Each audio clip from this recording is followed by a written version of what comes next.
and how much they rely on one brand, among others. In the past few years, consumers are adding one more factor to this list: the sustainability attributes of products. Making sustainable consumption choices is an effective way to protect the planet, prevent climate change, and think collectively. Products with sustainable attributes can really attract the attention of consumers and help them make a positive impact. But only if these attributes are properly communicated. Follow these 5 steps to effectively communicate how sustainable your product is. You can use the product packaging and even explore other tools, like your company website and social media. Be reliable. Communicate only the sustainability attributes that are consistent and accurate, and that reflect the concrete evidence you have. Better than using your own voice to announce them, have a label or a certification attesting an accepted methodology when it is possible. Make it relevant. Highlight what really makes a difference in terms of sustainability in your product category. Instead of saying your deodorant is CFC-free, which is required by law, show that it goes beyond legal compliance by not being tested on animals. Be clear. Provide information in a direct and useful way. Don't focus on the brand's characteristics, but on the product's characteristics, and help consumers to improve their behavior, showing, for example, how they can properly discard the product packaging at the end of its life. Be transparent. Satisfy consumers' appetite for information. Instead of hiding relevant data, make it clear how the highlighted attribute was assured and who provided the evidence. For example, if your product is certified on the basis of social, environmental, and economic fair trade standards, show its label and provide further information on your website. Make it accessible. Don't be shy. Consumers have to notice your information. Instead of hiding it or putting it small, make it visible with appropriate font size and graphic elements, and complement with easy-to-use online information platform for consumers to better understand the positive impact of your product. These are the 5 fundamental principles to properly provide the sustainability information, the ones you should start with. But you can go further. Meet the 5 aspirational principles to communicate how sustainable your product is. Show the 3 dimensions of sustainability. Inform improvements of your product related to environmental, social, and economic dimensions. Ideally, use or combine labels that cover these 3 aspects. Invite consumers to act. Use information to engage and encourage consumers to actively adopt positive consumption behavior while buying, using, or discarding your products. Use social media, create campaigns, and build a long-term relationship with them. Be where consumers are. Use a combination of different approaches and diversify your channels. Raise consumers' attention through innovative messages. Put them on your website, social media, and marketing campaigns. And of course, you can always have a label attached to your product. Work with others. Involve different stakeholders. Make partnerships to strengthen your sustainability efforts. This will improve your ability to properly communicate and increase credibility for the sustainability aspect of your product. Let consumers compare products. Help consumers choose between similar items using comparisons of products' characteristics. It's important to use an inclusive and an approved methodology which allows objective comparison. These 10 principles can be applied to all kinds of products and different types of communication. Supplying product sustainability information is a daily challenge, but it's an important way to attract the attention of consumers to the importance of making more sustainable choices. The principles are derived from the Guidelines for Providing Product Sustainability Information, a global guidance on making effective environmental, social, and economic claims to facilitate the empowerment of consumers by enabling better consumption choices. The publication is an output of the Consumer Information Program of the One Planet Network, developed by the United Nations Environment Program and the International Trade Center. It's available on the Product Sustainability Information Hub.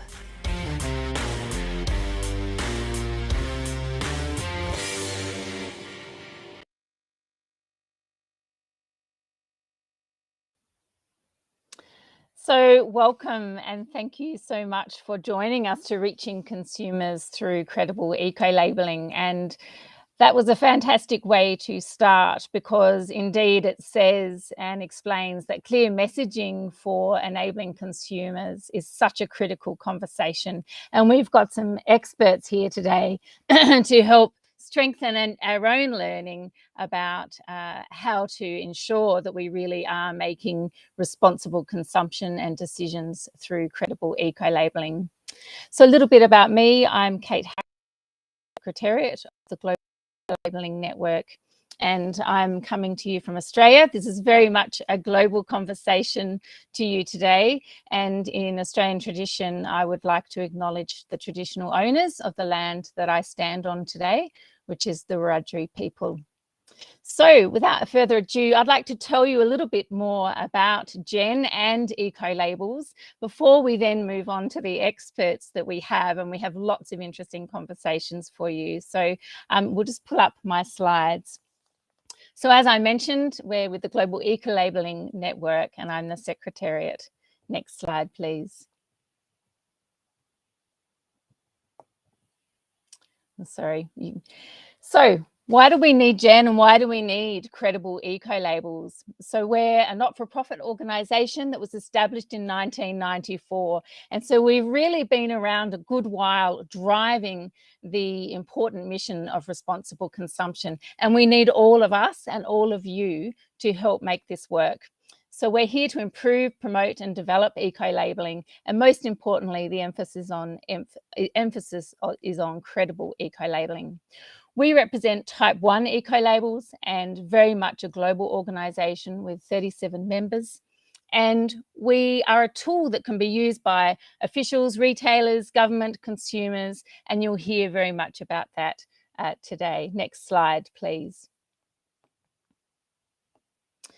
So what is ISO 14024? And this is where I'm just going very light touch onto the science, because actually eco-labels are based on an incredible amount of detailed science and technical information, and that provides the rigor and credibility that is critical for this conversation.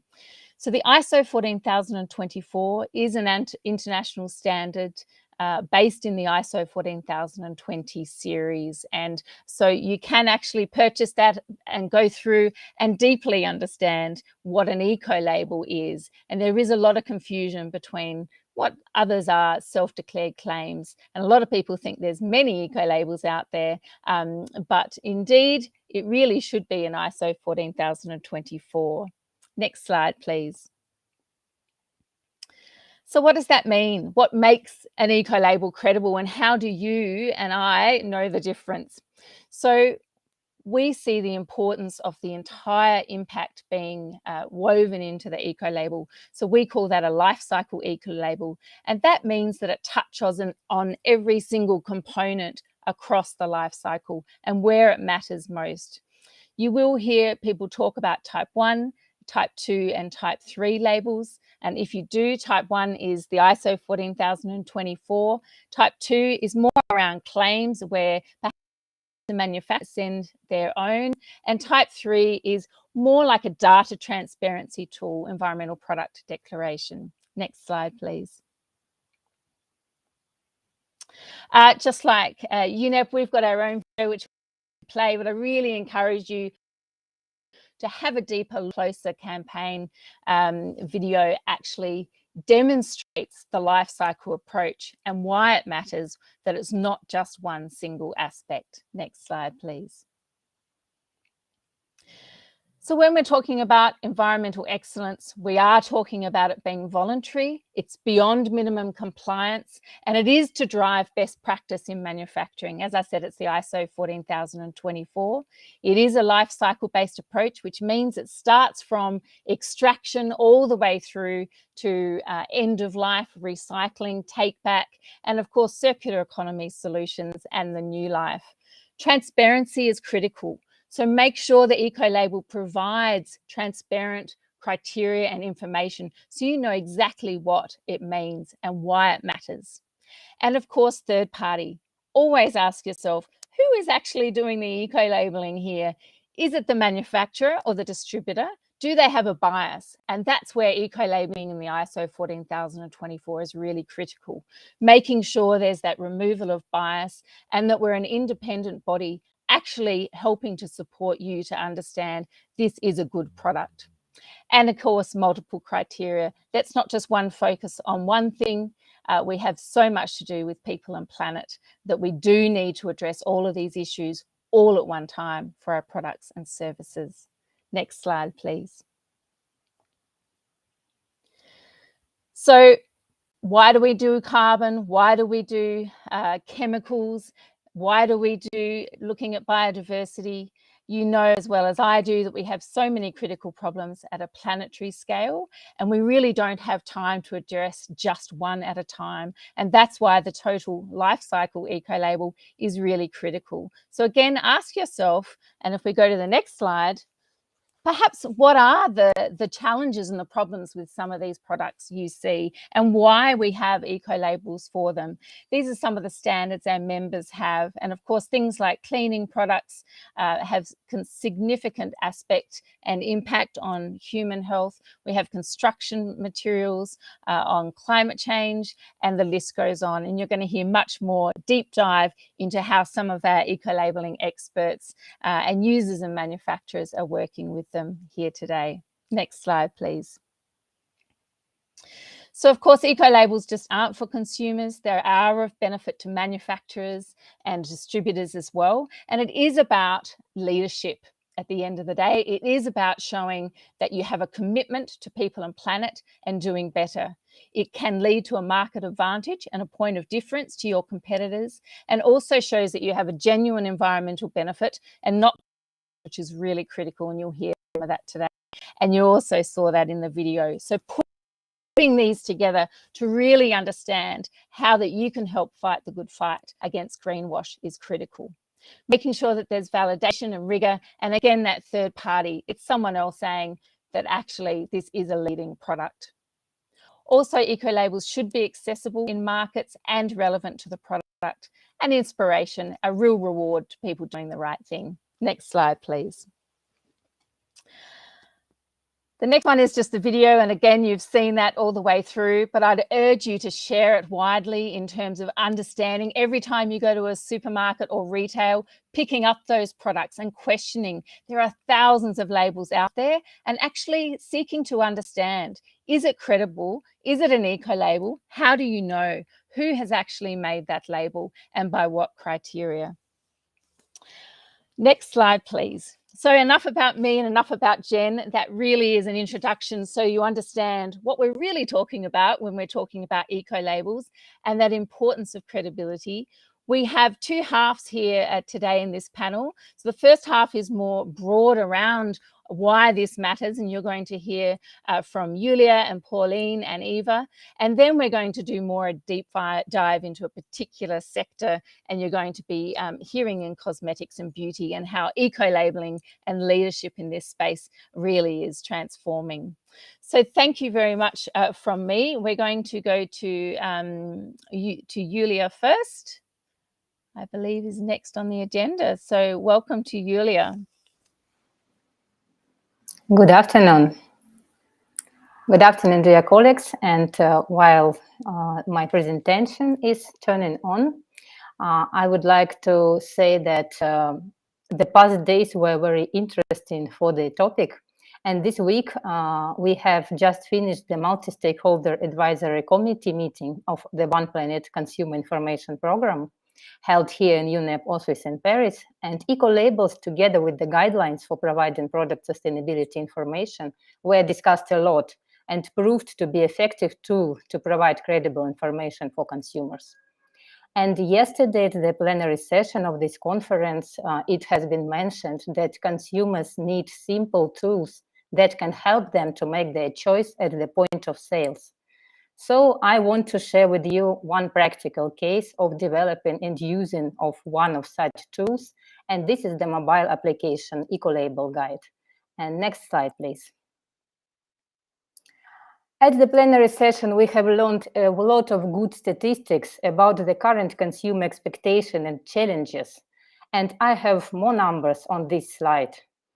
And so these numbers were also included in the session description. I believe you already know them. And it is clear that purchasers are willing to buy environmentally friendly products and even to pay more for them. But on the other hand, the greenwashing problem is becoming a big obstacle for all of them. And due to the different research studies, about half of the product claims are irrelevant and misleading. And most of the self-made claims are not verified independently. And this is the worldwide situation, unfortunately. To overcome this challenge, European Commission is proposing now several amendments to the Unfair Commercial Practices Directive.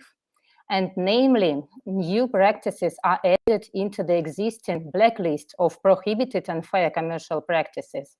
Among these are making generic vague environmental claims, such as environmentally friendly, eco, or green, and also displaying a voluntary sustainability label, which was not based on a third-party certification scheme or was established by the public authorities. So next slide, please. In opposite to these unfair practices, UNEP guidelines for providing product sustainability information suggests the holistic approach of the credible and rigorous claim, which is based on the product lifecycle approach and third-party assessment. And this approach is perfectly reflected in the lifecycle-based eco-labeling programs based on the ISO 14024 standards. Next slide, please. While companies understand that environmental label is also a perfect marketing tool together with the environmental effect, more and more labels are appearing on the market. And Ms. Elisa from UNEP reported yesterday that 430 labels are present only in Europe now. And eco-labels are totally ubiquitous. In the book Beyond Greenwash by Hamish van der Ven, two features are mentioned. And first, there is a broad variation in the credibility of eco-labels. Second, there is difficult to separate outwardly credible eco-labels from non-credible. Several catalogs and tools already exist, and you see them on the slide. They try to assist stakeholders to overcome all these difficulties with credibility. And still, they are too complicated to be used by the ordinary consumers at the point of sale. And next slide, please. In order to help consumers to navigate in the ocean of environmental claims, a digital tool was suggested 4 years ago, the Ecolabel Guide mobile application. Next slide, please. This application was developed by the Ecological Union in frames of the project funded by the Nordic Council of Ministers. It was launched in 3 languages and was highly rated by consumers and media, as well as an App Store and Google Play. I want to mention that no special additional resources were allocated to the application marketing or promotion, so you see here the so-called organic coverage. App was highly recommended also by eco-bloggers in social media. So let's see how it works. Next slide, please. Consumers can scan the label on the package with his smartphone and immediately get information about this label, such as product group, website, short description, and recommendation of credibility. Second user scenario of the app includes Ecolabel's catalog, classified using the CLEAR methodology, and you can find this methodology in the special section of the app, so it is very clear for the user. How does the application recognize the label? Next slide, please. We use Microsoft machine learning tool, and every single picture of the label is tagged by its name. Therefore, machine finds the common features of all tagged pictures in the group and predicts which group the new label belongs to. The more labels we are tagging, the better recognition works. In the app, we used our own photos and images to teach the machine, and now we tag the photos that we get from the users of the application. If it is not clear 100% for the machine which label it is, it suggests two most suitable pictures so user can choose. Next slide, please. Every month, users take more than 1,000 pictures. We receive them all, and this is a great material to further teach in the machine. And we can also analyze the most popular images and add the new ones, those that users meet more often, but we have been not added to the system yet. Next slide, please. The most difficult and challenging task is to give users right navigation, which labels are credible and which are not.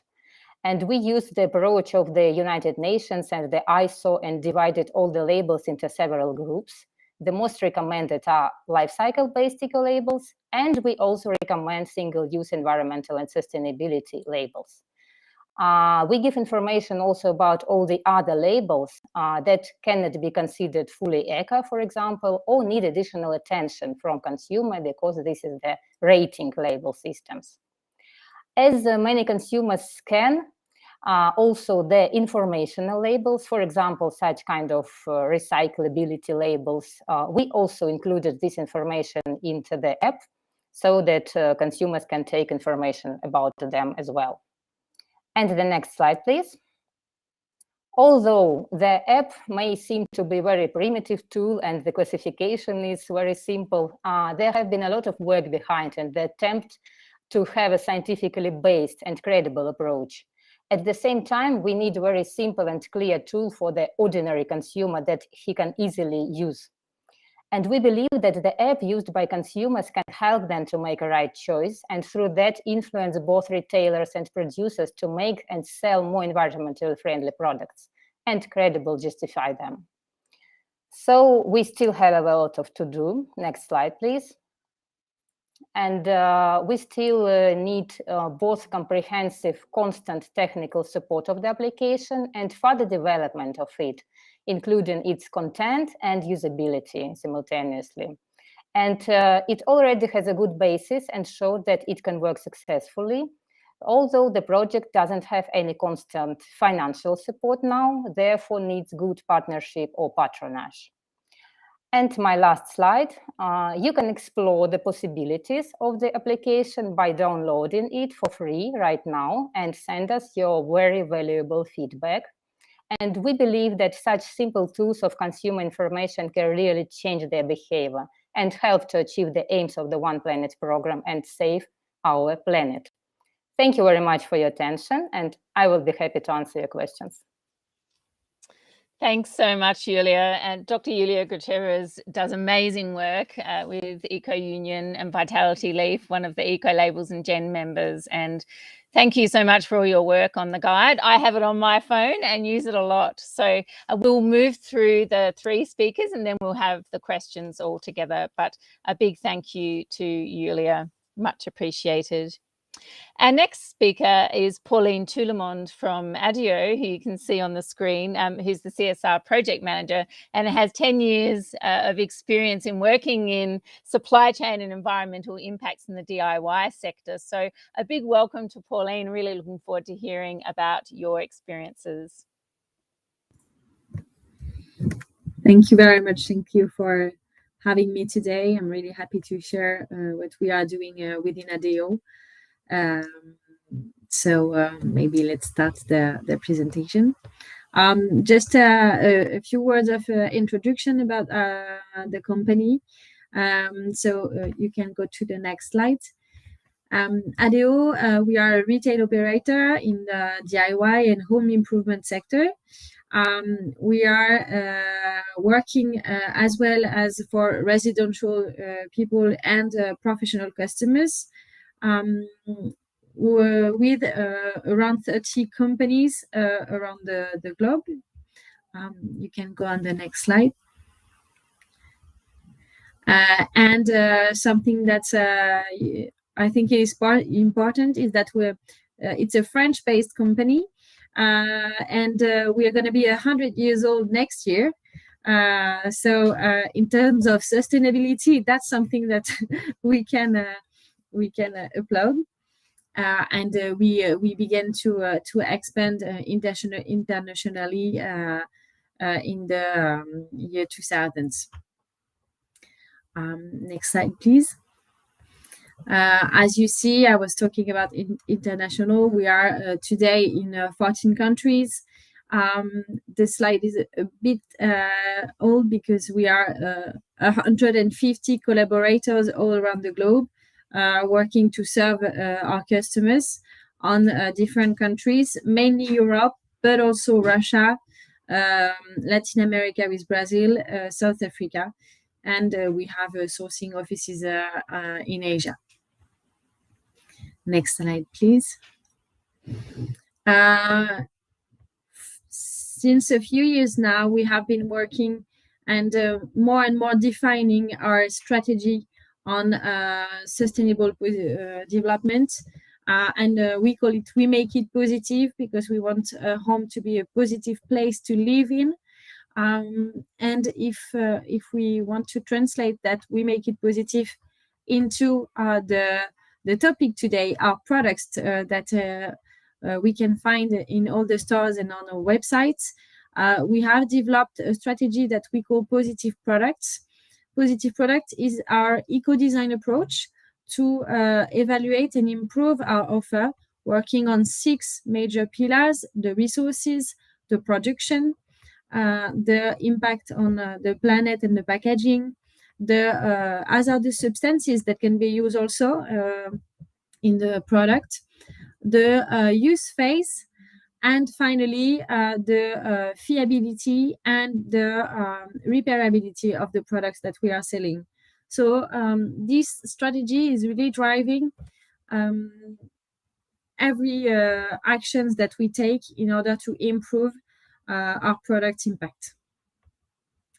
Next slide, please.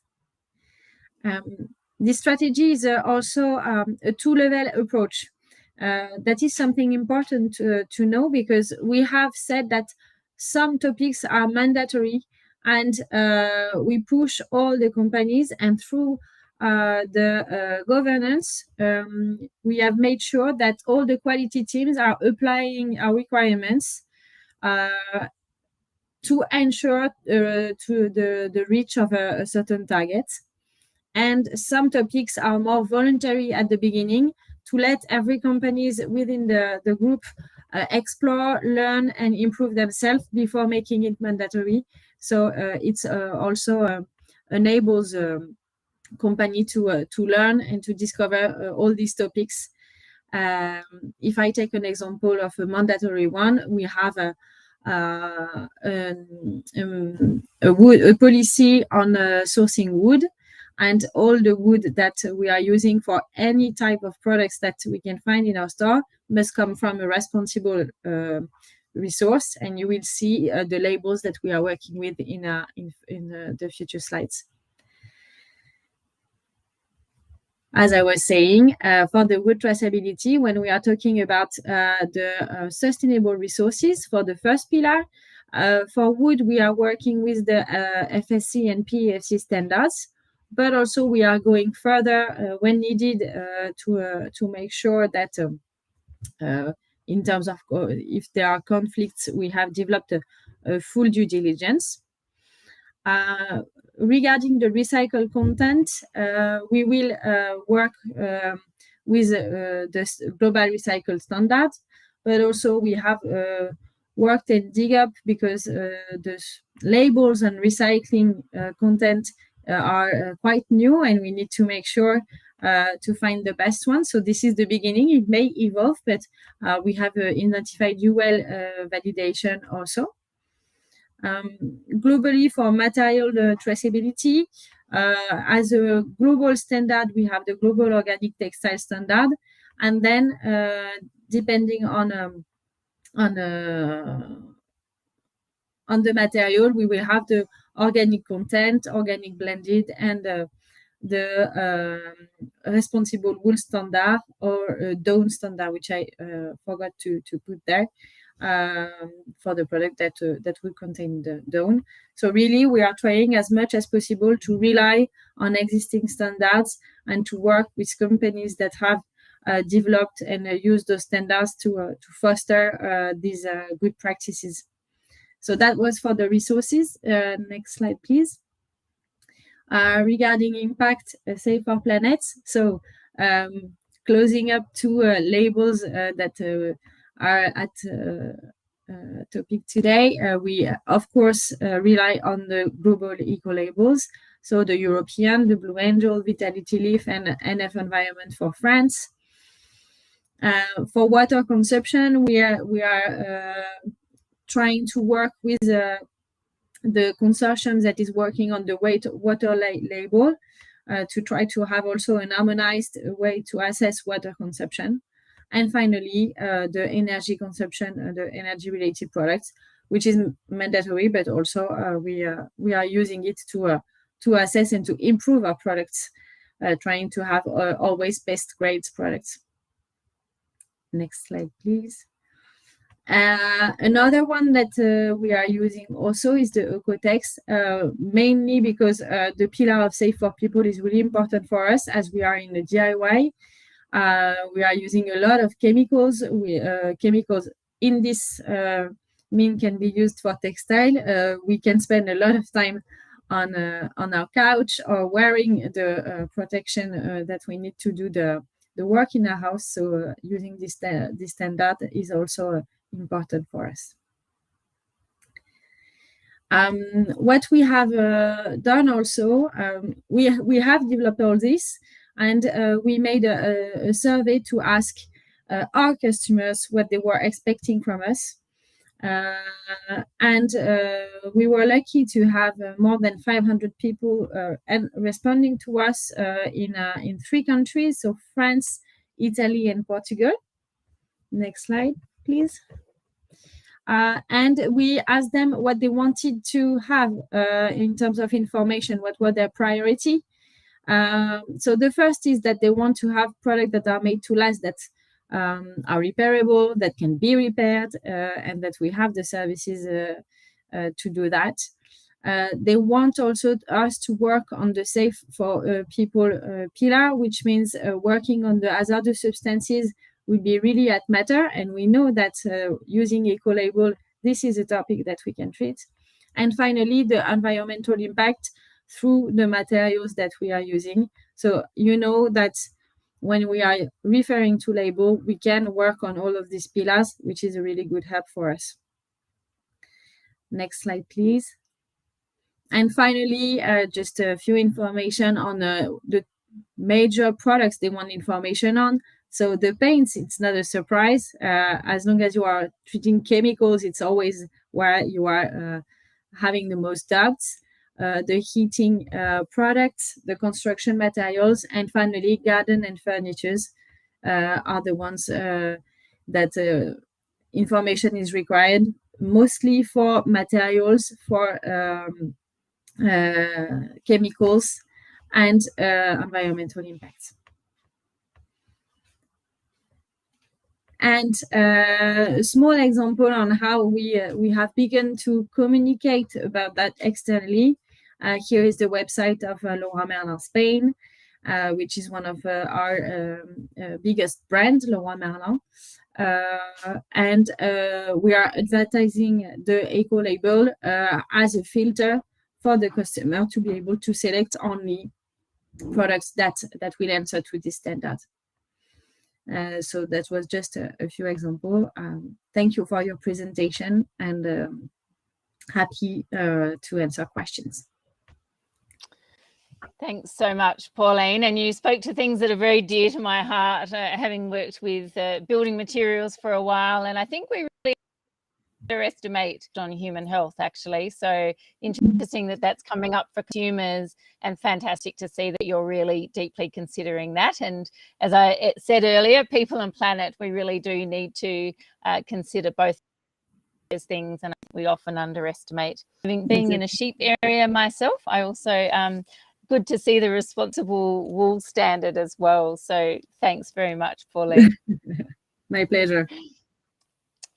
So don't forget, you can put some questions in the chat. We've got one more speaker on this section of the panel before we have Q&A. So if you have questions for Pauline or Julia or Eva, who's coming up next, please put them in the chat or hold them and we'll be, there we go. We're now joined by Eva Idestrom, and a big welcome. Eva is someone I greatly admire, actually, and have had the pleasure of working with in some ways, and has a 30-year background of being an international economist and putting it to very good use, I would say, on a global scale. So Eva is the director of ecolabelling and green consumption for I can never say it. Eva, you're going to have to help me out there. I will. Bra miljöval. Thank you. For the Swedish Nature Society of Conservation, biggest NGO in Sweden, and true expertise, great knowledge in terms of consumer movements and campaigns and groundswell, and really making a tangible difference. So a big welcome, and over to you, Eva. Thank you very much. And while the presentation is starting, and I'm also suggesting that we move to the third slide already, I will just welcome you to my office in Gothenburg on the west coast of Sweden, the second largest city in Sweden, where my office is situated. And as Kate said, I'm Eva, and I'm working for the Swedish Society for Nature Conservation. And I'm going to give you some of the insights achieved by working in a dual role of both responsible for allowing our members and the general public to exercise their rights as consumer activists in their daily lives, while at the same time delivering a service in the shape of an eco-label. But I will also give you news about the elections in Sweden, which happened Sunday. We have not yet gotten the final results, but unfortunately this time the parties who seemed to gain the majority were not the ones who spoke a lot about climate or environmental issues, which of course for someone like me and for my organization means that it's a very crucial situation to regroup and rethink and understand how to go about continuing the strive to get changes in place that we all see are needed. And as you see, I sort of allude to my name and being one of the original consumer activists once back in the times, but it's also a sign of that greenwashing could and have been there for a long time. I'm not going to present anything directly on that topic, but we can go to the next slide. I will circle around consumer power and how we have been working to mobilize it. And as was also given in the first slide or the first video that we saw, consumer power is not just about moving your hand in the shelf, moving the hand in the shelf in the shop, because our decisions are guided very much by our preference, and we need to have a motive, of course. There needs to be a possibility to exercise that preference into some other type of choice. And the labeling, of course, is one tool which helps us overcome the inasymmetricness of information in the marketplace, meaning that we can never look at something and know the complete history behind it. It's too complicated and somehow hidden, so the labeling helps us simplify that. And in our own case, my own organization's case, we see labeling and consumer power very much as a forerunner to regulation, because of course the ultimate goal is to reduce the impact on the environment. Next slide, please. So preference. You all know that we live in what is called a consumer society, at least where we have the possibility of making different consumption choices. We are what we consume, meaning also that we supply a picture of who we are through the way we consume and live. And one way of trying to change that is, of course, to change the narrative around that lifestyle or that role model that you're, or the group that you belong to, by making other groups visible, attractive, and accessible. Next slide, please. I'm sorry for my voice. It's something with my cold or something. So motive, of course, that's once you have somebody who's looking for a change, to give them the reasons why is, of course, crucial. And displaying or explaining that there is an environmental problem is one key, but even more important is perhaps to actually be able to point out a choice which represents the lesser or a reduction of the problem or a handling of the risk. Next slide, please. And accessibility, of course, is about both cost and which shops would carry this, and if in the case of a lifestyle choice, is it at all possible to exercise your preference? And all this is something that has to be provided by somebody who was there one step before your idea of change came about. So we try to move with sort of the upstream issues to try and change all of this. The next slide, please.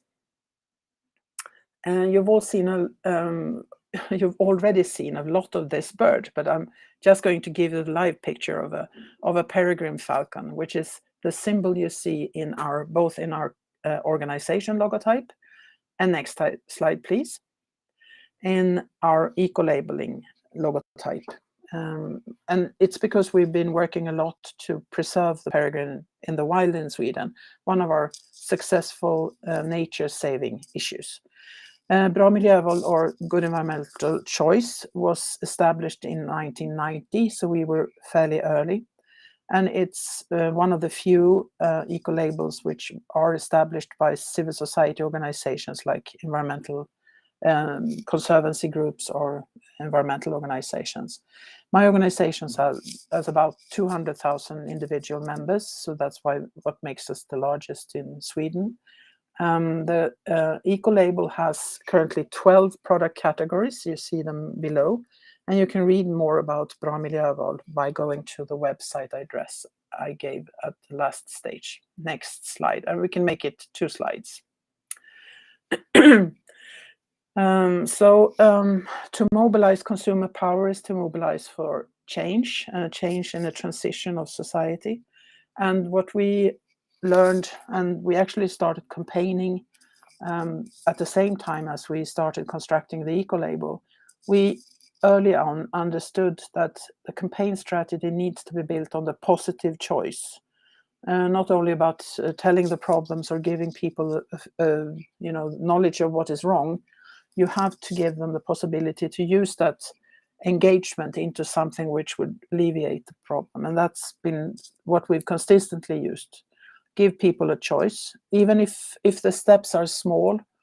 If you keep taking small steps, it will be a leap in the long run. It's always important to expose the environmental problems and to be extremely credible about doing that. You need to have your facts right. And we also need to have facts about the alternatives. So it's not only about exposing the problems, you need to be sure that the alternatives you promote are actually the best which are around. And of course, in the end, to somehow enable choice. Next slide, please. And we've constructed an ongoing campaign around this. And the organization is present in all the levels of society. We have members who are working down on municipal level, and we have all the way to the level of the sort of national level where I work, where we would deal with national issues and then national policies and stuff like that. We have a network of active members, approximately 2,000. And we have also since then achieved colleagues around the world. So we now have more than 50 global partners. And we have constructed an annual campaign week, Green Action Week, and it comes up week 40, which is always the first week of October. And together we campaign jointly on the same team. And the focus is quite narrow. It's always about a consumption choice. And it's usually repeated maybe 2 or 3 years, because it takes time to get the message across out into the public. Next slide, please. And our campaign tools are no secret. Those are the ones that are used in all campaigns. Education, information, both of the public, of our activists. And as I said, it always needs to be extremely credible and well thought through. Our labeling is developed to support, or rather the label is usually developed prior to the campaign, but supporting the campaign aims. We do name and shame. We tell who are the good guys, who are the bad guys in helping us with getting choice there in the market. We give media lots of access to information, so they spread it free for us and reach much further than we would do in terms of to the individual consumer. We support our local activists who are out in the shops promoting the good stuff, even allowing people to try them with the good eye from the shop owners. And we target the strategic allies prior to starting the campaign, like the retailer chains, the producers, other types of large consumers, not only public consumers, but also large symbolic consumers who would like to tell of their choice, being forerunners, constructing a role model, giving the public a sense of, okay, that group is growing, maybe I should be part of that group, so I should copy their behavior and I want to be one of them. And the next final slide. I would just highlight some of the details of a specific campaign. This one is a few years back, but it's a very good link of all the things. It was our aim to achieve a ban of phosphates, as complex binders in detergents and chemical products. And so we did this by, of course, having criteria. We had them for several years first in detergent products, and we had also established what other complex binders we found preferable. So the industry was quite aware of that there were choices, that they could deliver products, but it was still not totally free in the Swedish market. We then challenged the Swedish industry and the Swedish politicians by making reports of the Norwegian situation, where they had a ban on phosphate. And it seemed that Norwegian people were also wearing clean clothes. So we figured that the detergents in Norway were just as good, although they didn't have phosphates. And this became fairly obvious to everyone that phosphates aren't needed in terms of ensuring the function. And then we mobilized on all levels through our active members who targeted shops, who did local rankings of shops to give local consumers the advice to go to a specific shop where they had a better choice of ecolabel products than the other shop. And it did take long before we also could get a legal ban on phosphates in detergents in Sweden. And then a few years later, this, of course, was helpful when we also, together with a lot of others, made it happen on an EU level. So it's sort of the link between mobilizing consumers for change, them accepting a change, and also supporting the producers who have understood or seen the light and provided the good products, and then making it into a campaign so strong that in the end it actually achieves lifting the ban so high that ecolabelling can go to the next step instead of always having to be there to maintain that level. And by that, I'd just like to thank you for listening. And also, last slide, just advise you to go to our website if you want to know more about Bra Miljöval. We do have some in English on the website. Thank you. Thanks so much, Eva. And you are what you consume is a strong and powerful line that I'm going to take with me. And you know, the point about phosphates at the end there, like it, to be honest, I had the pleasure of going to one of the eco-labeled supermarkets, and it astounds me when you see these big brands that are eco-labeled and doing the right thing. And that's because of a drive and policy, and as you were saying, regulation or beyond and consumer expectation. But you can go just a few countries away and the same producers aren't bothering to do that which is good for people and planet. Yeah, you think if you can do it for one, you can do it for all. So I think that raises a really important point. So a big thanks to Eva, and big thanks to all of our panel for the first half of this session. So to Julia and to Pauline and to Eva. I don't think there's any questions in the chat, but it's a good time. If anyone's got a burning question, please put it in the chat now. We also have a poll for you to do. So please, you can launch in and have a look at that. We're going to throw to your answers because we also want to hear what you have to say. And so after the next panel, we will be looking at those poll results. So please hop on and let us know what you think as well. And look, with no question in the chat that I can see, we will have some more time after. We'll throw to our next panel, which is going to be chaired by Bjorn Erik Lund. So I'll introduce him, who's the chair of Global Ecolabelling Network and someone I get to work with closely. So a big welcome, and over to you, Bjorn Erik. Thank you very much, Kate. Thank you very much. When Kate is calling in from Australia, I'm calling in from Oslo, Norway. So we are a global eco-labeling network. And as mentioned by Kate, we are close to 40 members worldwide in this network of type 1 eco-labels, life cycle-based eco-labels.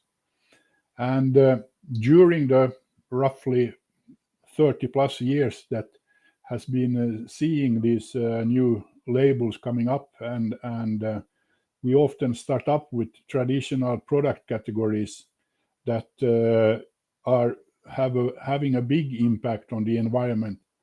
I can mention, for instance, our Indian colleagues that are doing started up with building materials, while others are in product categories with more health related issues. In parallel, for instance, in Sri Lanka, the first product group was on dairy products. Both in Ukraine and Russia, our colleagues have started with food production and the safety of the products with eco-labels.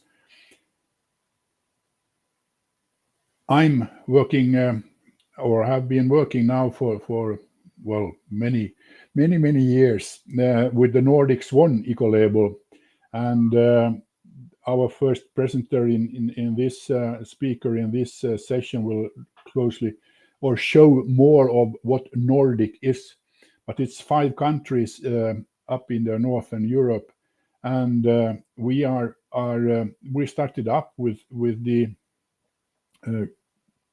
product groups that had as Eva mentioned, strict regulations on polyphosphates in textile detergents, and then also focusing on the outlet of from paper production, especially on the use of chlorine and other chemicals, and this paper production was a big is still a big product group for 3 of the 5 countries taking part in the Nordics One eco-label.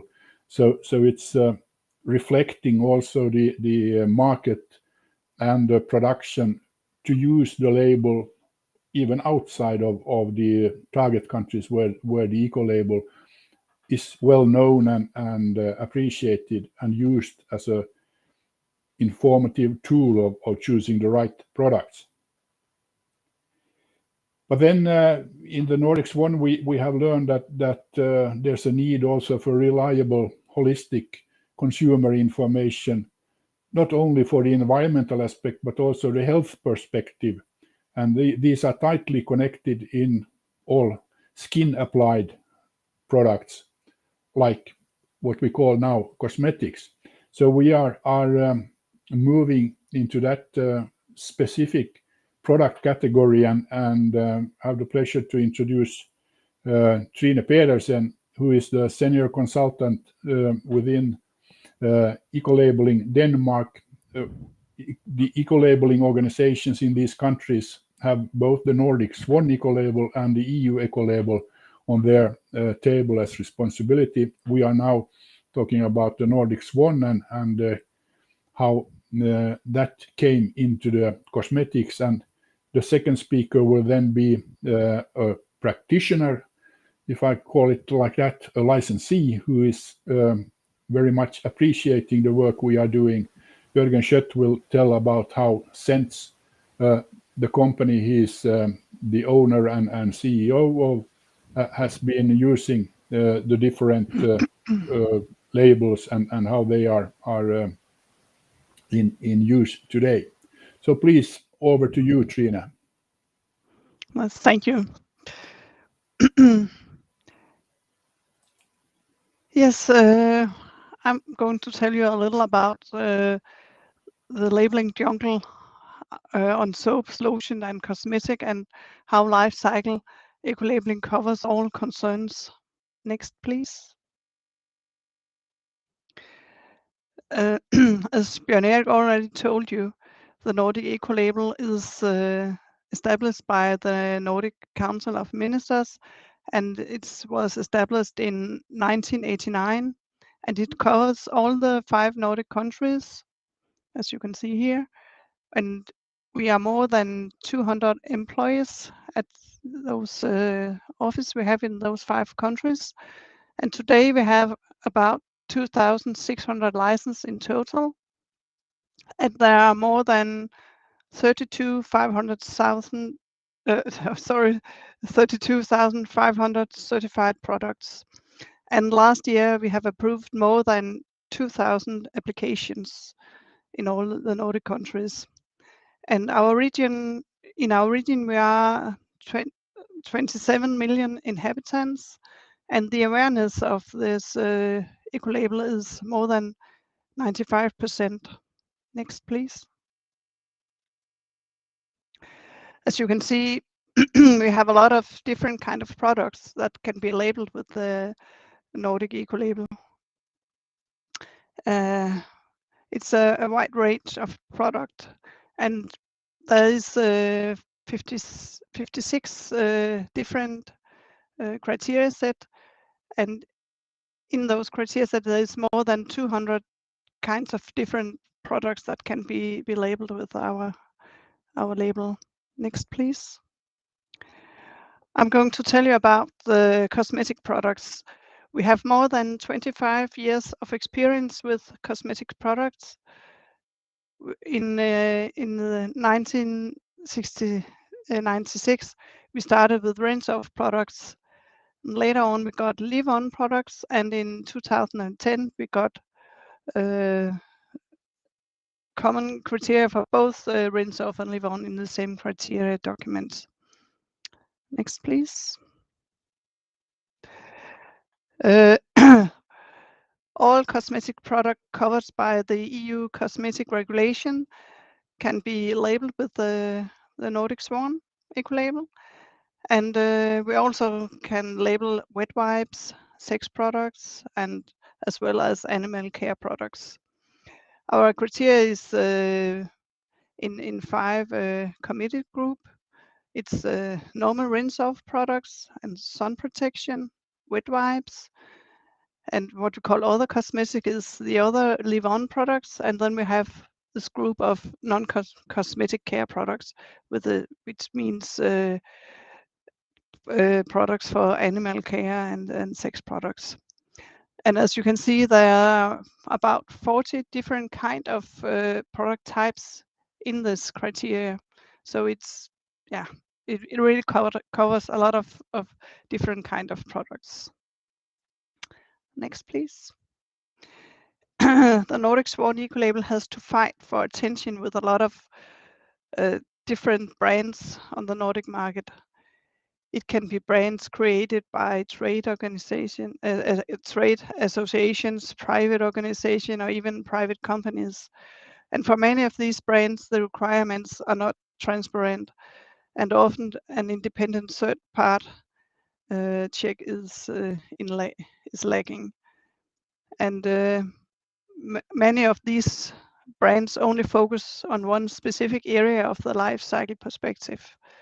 Next, please. But the Nordic Swan Ecolabel is a life cycle label, and let's take a look at what we mean about life cycle perspective. It's very important for us that the background of the Nordic Ecolabel, it's very important to tell about the background for the Nordic Ecolabel, because this is where the Nordic Swan Ecolabel differs from most of the other ecolabels on the market. Environmental problems are very complex, and it's often very difficult to find the right solutions. To ensure a maximum environmental impact, the Nordic Swan Ecolabel takes a holistic and life cycle approach. This means that the Nordic Swan Ecolabel develops criteria for the entire life cycles of the product. It could be raw materials used and how the problems, if there's any problem with the emissions, is there any wastewater, which chemical can be used. In addition to the use of the states, it is assessed, for example, how the product is used. Is there any problem with the use of the substances that are harmful to the environment or health? Or what about the quality and the longevity of the products? And finally, of course, what happened when at the end of the product's life? What about the waste? Can it be recycled and so on? The fact that the Nordic Swan Ecolabel take this overall life cycle approach, it's very important in terms of minimizing the overall environmental impact for production and consumption. The greater the environmental impact, the more stringent the requirements. During these assessments, the Nordic Swan Ecolabel focused particularly on more environmentally sustainable resource consumption, the impact on the climate, the use of chemicals that are harmful to the environment or our health, and the conversation of biodiversity and sustainability. Next, please. On this slide, I have put in some other labels which only focus on one specific area of this life cycle. There's the SPO certification, which is for sustainability raw materials made of palm oil and palm kernel oil. There's the fair trade logo, which is focusing on the working condition as well as the market price for raw materials and the production of goods. And then there's for consumption, I put in a label for allergy and for the what do you call it, in the climate, the indoor climate label, which of course focus on how the products, which effect it has on the consumer. And then there's the recycle label. So the Nordic Swan Ecolabel try to cover all those areas that the other labels covers each of them. Yeah, next. Well, many people believe that if the ingredient or raw materials is made from natural ingredients, for example, plants and flowers, they're good and safe for their health. They might be right, but it's not certain. The same substance made from synthetic raw materials and from renewable raw materials has the same properties on our health, but the natural ones may be better for the environmental. That's why we have a lot of specific requirements concerning health, because it's important for us that you can be safe when you are using those Nordic Swan Ecolabel on your products. The next one, please. And then, of course, we have also, since the Nordic Swan Ecolabel is an environmental label, we have a lot of requirements concerning the environment. Beside those health and environmental requirements, we also have some requirements of performance and quality and consumer information. And the next one, please. and my final slide. Although we make demands on the whole life cycle perspective for the products, we have a lot of requirements that are very complex and covers many areas. We have achieved a certain success in the Nordics. As you can see, we have about 80 companies that have a license for cosmetic products. We have 189 licenses specific for cosmetic products, and in total it gives more than 3,700 cosmetic products that has been approved with our label. And we are sure we can make a difference and help people, consumers, to take a good and safe choice when they are going to buy cosmetic products. Thank you. Thank you very much, Trine. And as all the followers could see, it's a lot of requirements that you have to fulfill and document. And it's not enough of doing it by self-declaration. You have to actually we collect information from those raw material suppliers and the whole supply chain. Yes, that's correct. Actually, we have about, I think it's 46 requirements if you're going to apply for a cosmetic product. So it's huge. It's huge. So and a lot of documents you have to send to us. Yeah. From raw material to the packaging materials and the packages construction and so on. Yeah. So, and all these have been challenged by our customer, one of the 80 companies that have the license. And I now invite Jörgen Schött to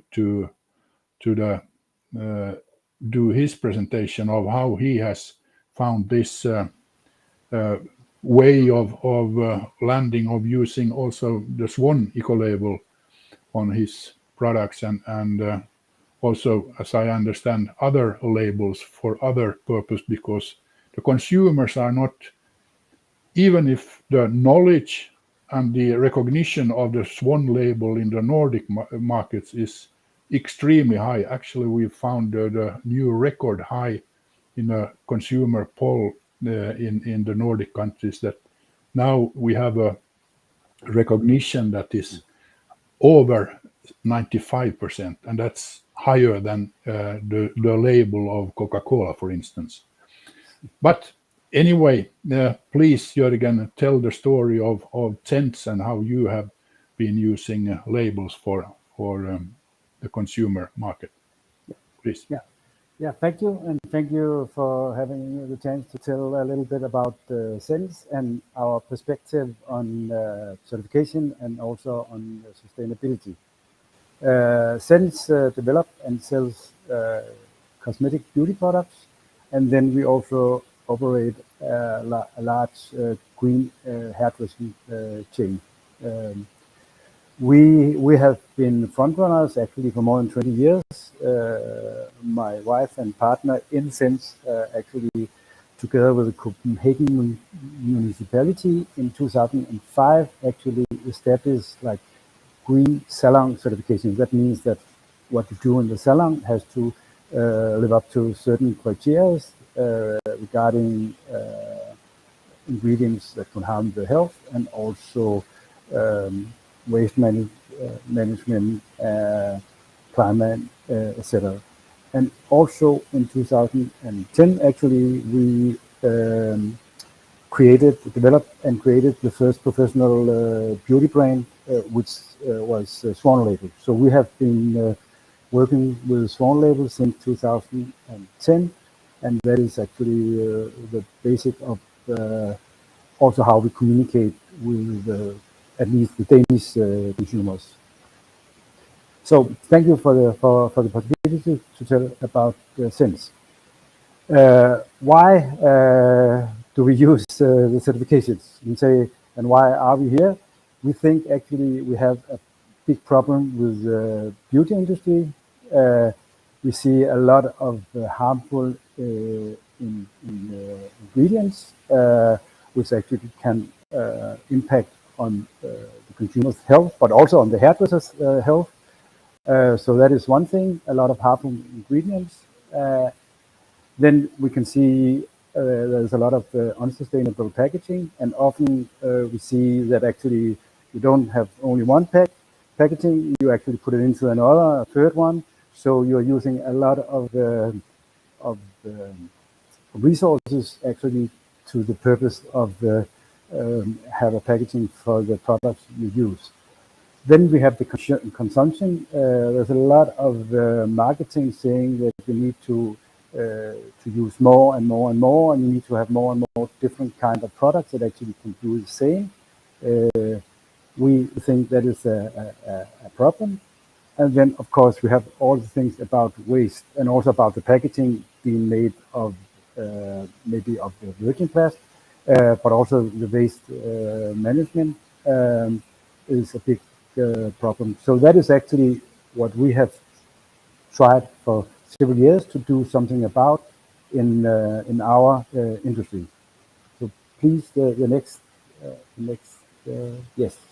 So actually, our vision has to be that we want to actually to create a better world, like in general, and we do that by saying that we want to make the beauty industry more healthier for people and more sustainable for our planet.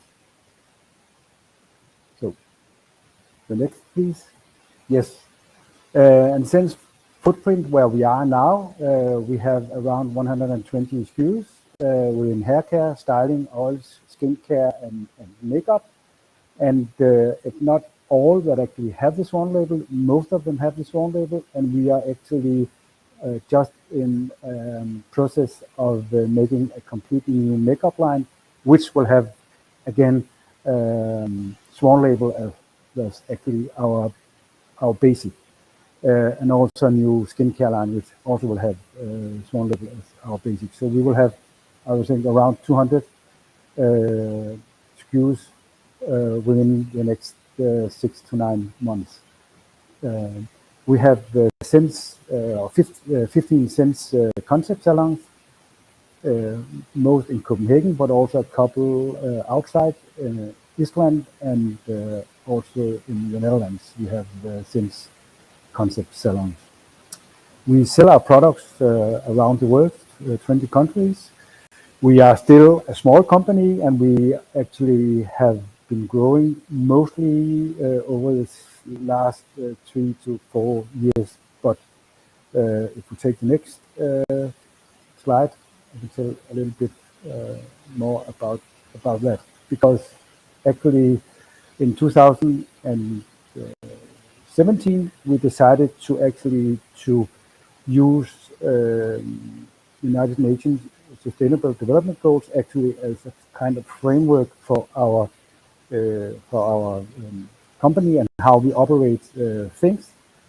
That means we have this vision to actually make an impact on the industry. We use the United Nations Sustainable Development Goals as like a framework, and then we, as next point, use the certifications as like kind of third party securing that what we are saying and what we have in the products are actually living up to certain criteria.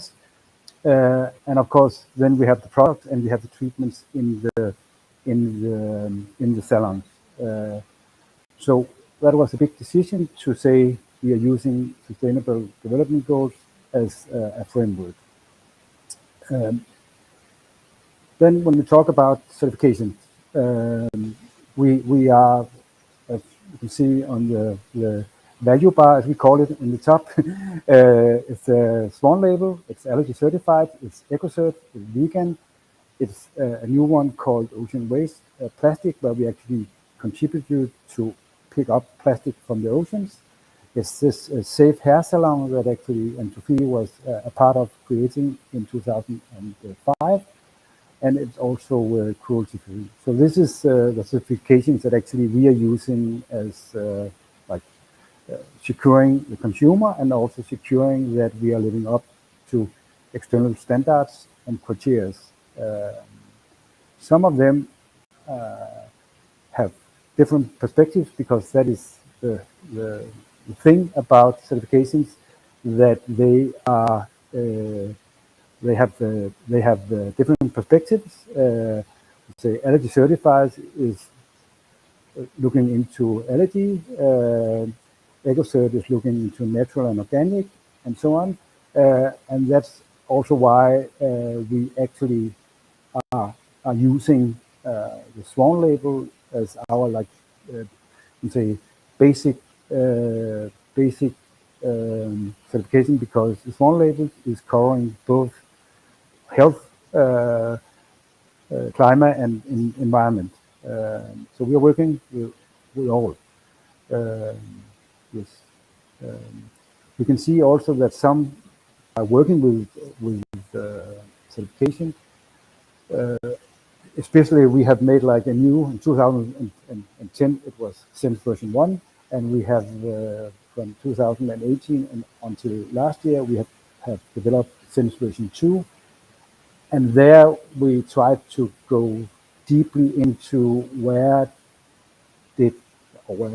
do the different certification actually have different criteria to be ready to explain to both our distributors and resellers, but also to the consumers, why have we, if we have a criteria that actually are allowed in Swan label, but are not allowed in EcoCert. We have some of these. Why did we then choose the Eco label? Yes, we did that because we prioritized, for example, health before natural, or so as like that could be the issue. So that is how we have been working, very detailed with actually all the ingredients in the products. But we have like this holistic approach, and that is also why we have Swan label as our main and a basic certification, because it covers like most of what we are want to make a positive impact on. Yes, can we have the next one, please? Yes, and this is also a little about maybe also some of the problems we have today working with certifications. You actually have to live up to certain criteria, and you have to also, the claims that you make are also impacted by the certification. So you are limited in the way that actually you can promote or you can make claims regarding your products. Of course, because you have to live up to the criteria. If you don't have any certification, external certification, you don't have certifications, or you use your own invented certifications, you can claim everything. And you also see that actually you don't have the legislation that actually supports that this is not allowed. Maybe you have that, but then you don't have any resources that actually are reaching out to these companies and saying this is not allowed. So please delete what you are making of greenwashing. So we need to have more attention on how we actually can reduce greenwashing more than we have today, and also need to work with having the government to use more resources to actually go to the people or the companies that actually are making greenwashing. So when we look at sustainability, of course, we have the certifications, we have the United Nations development goals, and are working actually structured with that. That means also that, of course, you have impact on the environment. We work with that regarding both ingredients and also the packaging and waste management. We have the health. We're working with the ingredients that actually are not harmful, and we also about the climate. We have using recycled plastic instead of virgin plastic, and also like I think there are things that we cannot reach. So we actually also working with other companies or organizations that actually do something good. That could be playing Børnefonden and supporting a school for young girls in Kampala, where they are educated to be hairdressers. Or that could be the Ocean Waste Plastic Project, where we are supporting picking up plastic from the ocean. So we are working like broad with all, very holistic. But what we are doing in everything we do now is actually, first of all, we say, what can we replace? What can we reduce? What can we reuse? What can we return? Or what can we recycle? So we are actually in all what we are doing, we are looking on all these different perspectives. And of course, first of all, we are looking into where can a change that we make have an impact. And of course, that is the products, that is the packaging, and also it's the waste management, but it can also be other things. So just to give some examples, of course, by using the Swan label and energy certified, we have reduced use of harmful ingredients, and that can be harmful both for the health, but also for the environment when it's flushed out with the water. We have started to use recycled plastic in our packaging instead of virgin plastic. We are transporting things around in Copenhagen to our salons. We are on bike instead of by car. We have changed our traditional coffee to a coffee farmer in Laos, which are making coffee only for sales, but it's fair trade, etc., and organic certified. And of course, we also all print materials and so on. We actually reduce, and then we actually print on recycled materials instead of like virgin materials. So that is what we do on replacement. On reducement, we are looking into actually to make the product last longer. Like saying, if instead of you can use like a bottle for 10 times hair washing, you can do it more. So yeah. So we are doing that around. I would say that most of all we are looking into ingredients using the Swan label, and we are using into packaging, where we also have made like our own recycle system using recycled plastic, having refill in our salons, and also get packaging returned from customers. And the idea is next that actually we can reuse this plastic for displays, etc., in the salon. So to wrap it all up, we are trying to be sustainable holistically, and we are actually using the Swan label as our basic label. Thanks.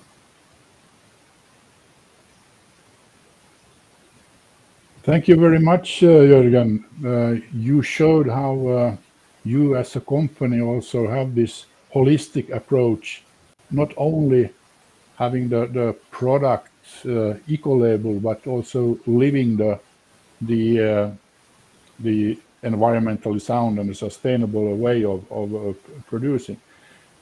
One question, you have this, there's a lot of focus on carbon footprint and so on. And in your listing on the last slide, you had one point of you looking into the transport, but is it correctly understood that when you do the resource efficiency thinking behind everything, packaging, printing, and so on, that's all adding to the carbon or reduction of the carbon footprint? Because this is an issue that we have lifted in Gen. How are eco-labels actually taking care of climate change questions without addressing a CO2 footprint directly? Is that correctly understood? Yeah, that's a very much a part of how we actually, you could say, everything is actually to reduce. And when we talk about the packaging and talk about the production and talk about the printing and so on, it's all, and also the transport. It's also about reducing the carbon footprint. So yeah, so it is. I think what we find difficult in total is actually how can we measure and how can we say this is what we are doing and what is like the normal. So I think that is we are using the label and also the science. I could just say if this is good, then we do it. So we try to be in front of that and then do things. But I think we have a problem both based on our size, but also in general is how can we measure and how can we say this is if you're doing it like thin, and this is if you're doing it like standard normal, and this is the difference that you can add. And I think actually also going forward, that would be the next step actually also to hit on greenwashing. That would be that we, as we're using the labels and so on, would also have some kind of tool to measure and tell the good story about when you do this, which is good, then you can save this and you can say, or you can save that. Thank you. Thank you. That was an answer also to one of the questions from Marie Walter on the already how census. And then I open up or ask Kate to tell us first the poll result, and we will try to answer within this time now of 4 or 5 minutes the questions that you have posted on in the. But please, Kate. Yeah, thanks very much, Bjorn Erik. We'll just ask for the poll to come up. But while that's happening, we'll also ask Julia to come in and talk about the communication channels because we have heard of some of them today. But Julia can certainly speak to more of those.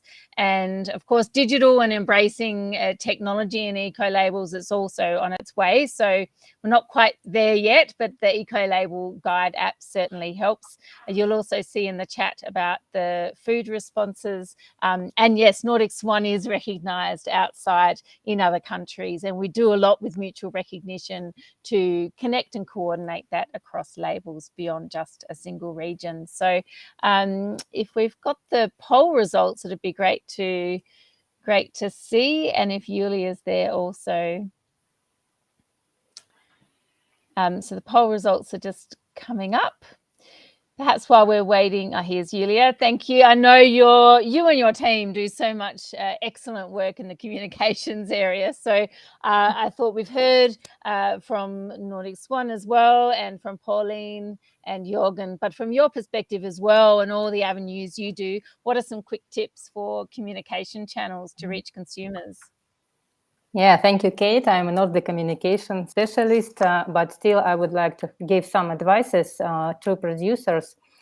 You can use your classical communication channels, but it is very important to make collaborations and to be in the close relations with the eco-labeling body, because then they can verify and they can check that all your claims that you are making in connection with your environmental features or eco-labeled products are doing in a reliable, correct, and clear way. So this is the first. And the second thing is collaboration with retailers, because we have good examples of joint marketing campaigns that includes retailer, producer, and eco-labeling body. So this helps to cover this issue from all three sides. And also eco-labeling body can give you some different advices for campaign that you cannot use as commercial company. For example, Eco Union made a good campaign in public transport that was completely free. It was for the eco-label itself, but of course it also influences the companies that have these eco-labeled products. So if you have this collaboration in communications with the eco-labeling body or eco-labeling organization, this is really interesting and good. So this is, thanks. Thanks, Julia. So we have some poll results in the chat, and we might have some coming. We certainly see that 6.7% think good governance in terms of making sure businesses can enhance. We have 33.3% said stop distributing products without certified third-party eco-labels. And that really just shows the power of the distributor and partnering and working with your eco-labeling stakeholder as well as your manufacturing. 13.3% do a consumer campaign, which is also a great idea. It takes us to one of the last questions, which was how do you assess consumer behaviour over time? There are some really great reports, awareness around eco-labels. I know some of our members do that. Down south, down under, we have a LOHAS lifestyle report, which shows an index of how much people care. We know that that's on the increase. It has been about 13% really only want to consume eco-labeled and products for people and planet, but that is definitely on the rise, and it depends on your region.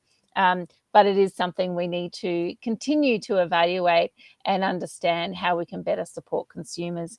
I'm conscious of time, so thank you so much to all our speakers, and really a holistic perspective, and to our moderator, Bjorn Erik, but the speakers have done a great job. I also want to thank you very much for coming along, and of course, One Planet for helping as well. So a big thank you, and go forth, and don't forget you are what you consume. Look for those eco-labels, and be in touch with Jen and our speakers in order to help grow responsible consumption globally. Thanks, everybody.